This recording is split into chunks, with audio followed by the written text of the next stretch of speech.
د عابد صاحب یو څو بیتونه دي د تالار دی راغلو مېلمنو ته به ډالۍ کړم.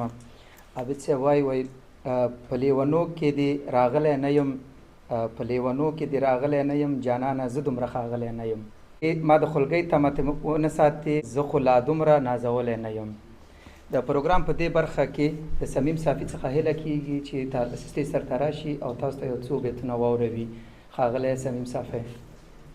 سلامونه او نیکې هیلې. په لومړي سر کې ښاغلي میلمه ته ښه راغلاست وایم، تراب صاحب ته او عابد صاحب ته هم د کامل روغتیا او شفا دعا کوم. افغانانو د کلتوري ټولنې د میشنش کلتوري ټولنې نه ډېره زیاته مننه چې ماته هم په دې درنې غونډې کې وخت راکړه.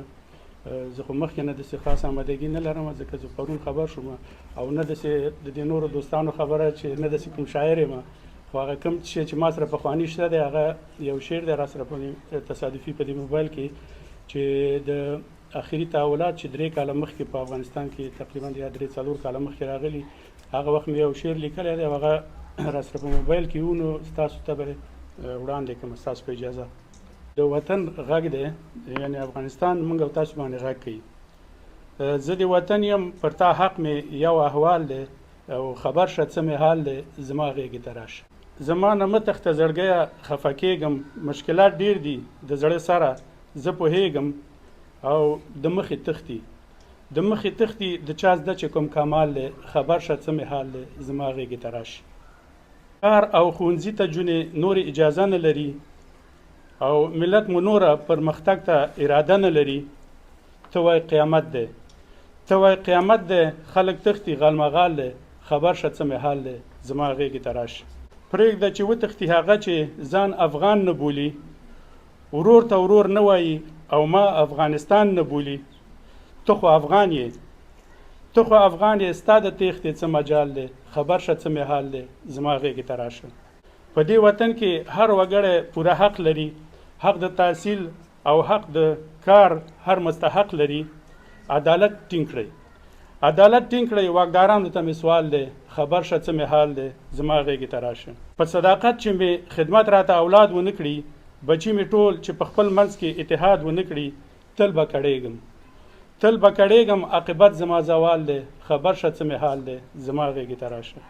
په ما غمونه انبار شوي، زړه مې تنګ دی زویه، تل سوله غواړم، تپل شوی په ما جنګ دی زویه، او سترګې دې مه پټوه، مخې ته دې جال دی، خبر شه څه مې حال دی، زما غېږې ته راشه. ټولې نړۍ مې په ټټر راته پښې ایښي دي، هر ګاونډي مې په مرۍ راته پنجې ایښي دي. د شرق او غرب زما په سر باندې جنجال دی، خبر شه څه مې حال دی، زما غېږې ته راشه.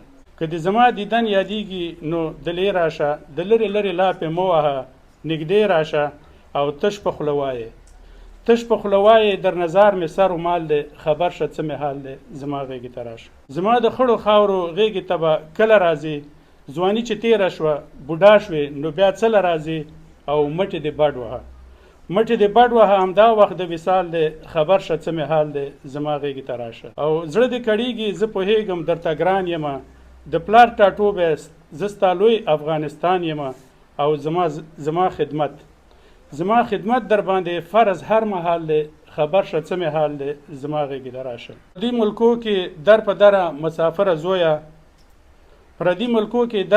مسافره زویه، د زړه په مینه کور ته راشه، مهاجره زویه، او چې ته راتلې صمیم صافي دی انډیوال دی، خبر شه څه مې حال دی، زما غېږې ته راشه. ډېره ګټوره. یو جهان مننه د صمیم صافي څخه.